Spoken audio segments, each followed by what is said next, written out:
We are just sharing our personal view as an investor. Our video are just for educational purpose. Please consult your financial advisor before taking any investment decision. Past performance does not guarantee future results. Hello my friends, कैसे हैं आप सभी। मैं आपका दोस्त सुविजन स्वागत करता हूं आपके अपने यूट्यूब चैनल मार्केट बीस पे। दोस्तों, आज एक बहुत इंटरेस्टिंग टॉपिक मैं आपके लिए लेके आया हूं। टॉपिक बहुत अच्छा मेरे को लगा। एक मैं सोचा कि क्यों ना एक बारी मैं अपने व्यूअर्स के साथ ये चीज डिस्कस करूं कि क्या क्वालिटीज होती है एक मल्टी बैगर स्टॉक के अंदर। एक स्टॉक के अंदर अगर हमें स्विंग ट्रेड प्ले करना हो या मल्टी बैगर या लॉन्ग टर्म इन्वेस्टमेंट करनी हो, तो क्या वो क्वालिटीज होती हैं जिन क्वालिटीज को हमें कंसिडर करना चाहिए और उसके बाद उस स्टॉक के अंदर इन्वेस्टमेंट करनी चाहिए। तो आज हम वही सब कुछ कुछ डिस्कस करेंगे ताकि आपको क्लैरिटी रहे कि किस तरीके के स्टॉक्स में हमेशा इन्वेस्टमेंट या स्विंग ट्रेड्स के लिए हमें एंट्री लेनी चाहिए, ताकि हमारी जो जर्नी रहे वो हमेशा प्रॉफिटेबल जर्नी रहे। तो दोस्तों, मेरा ऐसा मानना है कि आपको कभी भी अगर इन्वेस्टिंग करनी हो या स्विंग ट्रेड के लिए प्ले करना हो, तो you should always focus on business rather than focusing on share price. आपको जो फोकस करना है बिजनेस के ऊपर ऊपर फोकस करना चाहिए कि क्या कंपनी का जो बिजनेस है वो बढ़ रहा है, वो इंक्रीज हो रहा है, क्या कंपनी की जो नेट प्रॉफिट्स हैं क्या कंपनी का रिवेन्यू है वो इंक्रीज हो पा रहा है। ये सारे बहुत ही इंपॉर्टेंट एस्पेक्ट्स हैं, आपको ये जरूर से समझना है। कंपनी की जो बैलेंस शीट है उसके अंदर क्या चलने लग रहा है, प्रमोटर्स की होल्डिंग क्या है। अगर आप इन सारे पॉइंट्स को बिल्कुल वन बाय वन पॉइंट को माइंड में रखते हैं एंड आफ्टर दैट ही अपने इन्वेस्टमेंट्स के बारे में, जर्नी के बारे में सोचते हैं, तो आई वेरी मच श्योर दोस्तों कि आप बहुत ही अच्छी, बहुत ही सक्सेसफुल जर्नी कर सकते हैं मार्केट के अंदर।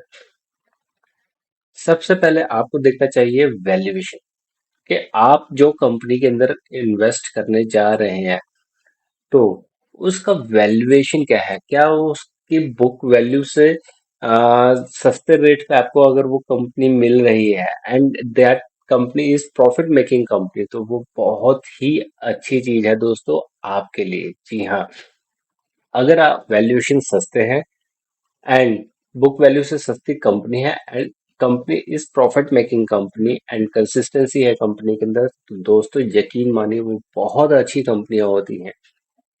वैल्यूएशन देखने के अलग अलग पैरामीटर्स हैं, बुक वैल्यू टू सेल्स या फिर P price to earning ratio with the industry का क्या पी चल रहा है, और इसके अलावा कंपनी जो सेल्स कर पा रही है अपने प्रोडक्ट की उसके अगेंस्ट में उसका प्राइस बुक वैल्यू के अगेंस्ट में क्या चलने लग रहा है, या फिर आपका इंडस्ट्री पीयर्स कंपैरिजन, जो उसके नियरेस्ट पीयर्स हों उन जो सेम रेवेन्यू जनरेट करते हो या सेम वैल्यूएशन की जो कंपनी हो वो कितना नेट प्रॉफिट जनरेट कर पा रही है, वो कितना रेवेन्यू जनरेट कर पा रही है। उन तरीकों से आप कंपनी के वैल्यूएशन के बारे में अंदाजा लगा सकते हैं।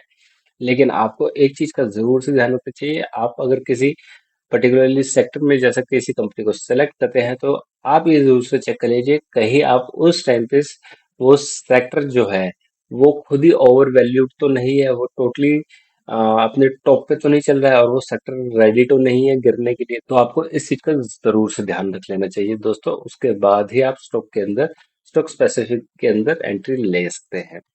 वैल्यूएशन हो गया, इसके बाद आपको देखना चाहिए कंपनी की जो रेवेन्यू है क्वार्टर ऑन क्वार्टर बेसिस पे, ईयर ऑन ईयर बेसिस पे किस तरह की हमें उनके अंदर ग्रोथ देखने को मिल रही है। अगर उसके अंदर हमें अच्छी खासी ग्रोथ देखने को मिल रही है, अच्छी खासी ग्रोथ से मेरा मतलब है कि उसके अंदर डिक्लाइन नहीं है, मान लीजिए कोई बात नहीं, पिछले 5 साल से कंपनी की जो ग्रोथ है वो हम हर क्वार्टर ऑन क्वार्टर बेसिस पे इंक्रीज हो जा रही है, भले ही 5% की ग्रोथ है। तो दोस्तों आप सोच के देखिए 5-5% की ग्रोथ पिछले 5 साल से कंपनी ने कितना ज्यादा अपनी सेल्स है उसको इंक्रीज कर दिया होगा। तो ये सुनने में बहुत छोटा नंबर लगता है 5%, बट एक्चुअली में ये बहुत बड़ा नंबर होता है। तो आपको इस बात को भी समझना है। साथ के साथ कंपनी की जो ऑपरेटिंग प्रॉफिट मार्जिन है, क्या उनके अंदर ग्रोथ आ पा रही है, क्या जो कंपनी के प्रोडक्ट में इतना दम है कि वो अपना माल भी ज्यादा बेच पा रहे हैं, साथ के साथ में अपना प्रोडक्ट के बदले में ज्यादा प्रॉफिट भी खींच पाए, अपने सप्लायर से ज्यादा पैसा ले पाए और वो सप्लायर पूरी तरह से रेडी हो माल को माल के लिए पेमेंट करने के लिए। तो आपको इस फैक्टर का भी जरूर से ध्यान रखना है दोस्तों। उसके बाद कंपनी के जो नेट प्रॉफिट्स हैं उनको जरूर से देखिए दोस्तों कि वो उनके अंदर किस तरह की किस तरीके से वो इंक्रीज हो रहे हैं। इंटरेस्ट इनकम, इंटरेस्ट के ऊपर जरूर से फोकस रखिए दोस्तों, क्योंकि बिजनेस के ऊपर जो सबसे ज्यादा बड़ी मात पड़ती है वो पड़ती है इंटरेस्ट की। तो इंटरेस्ट को कंपनी किस तरीके से टैकल करती है, आपको इस बात को भी समझना है।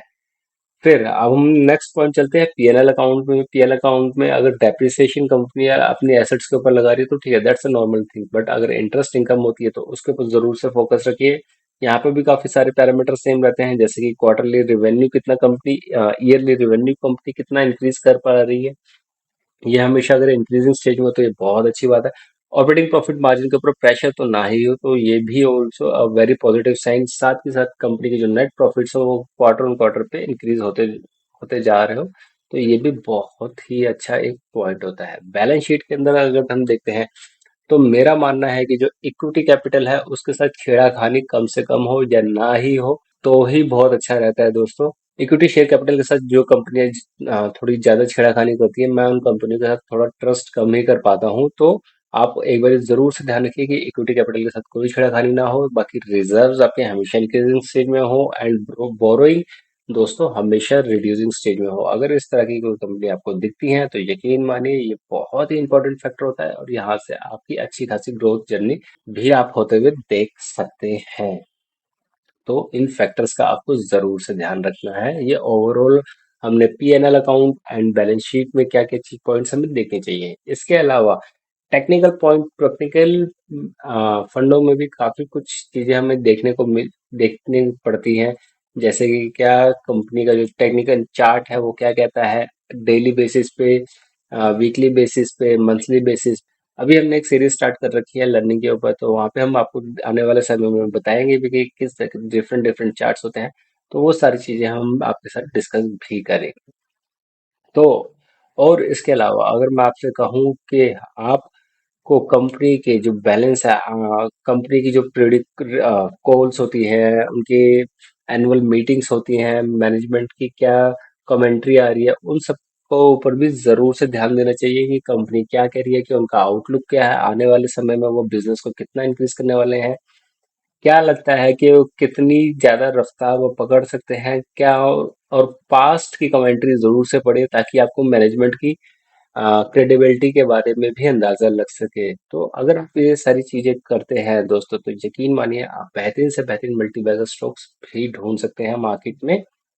ये इतना भी मुश्किल नहीं है ढूंढ पाना।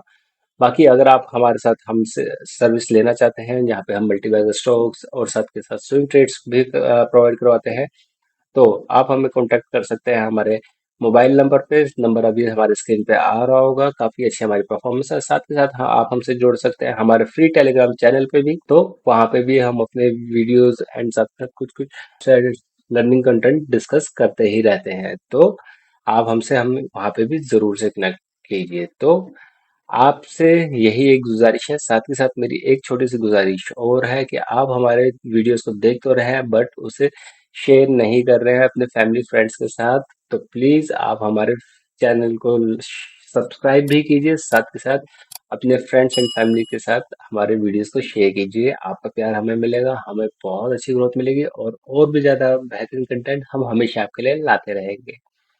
तो मिलते हैं अगले वीडियो में। Till then bye bye. मैं आपका दोस्त विभू जैन आपके लिए हमेशा बेहतरीन से बेहतरीन वीडियोस लाता रहूंगा। बाय।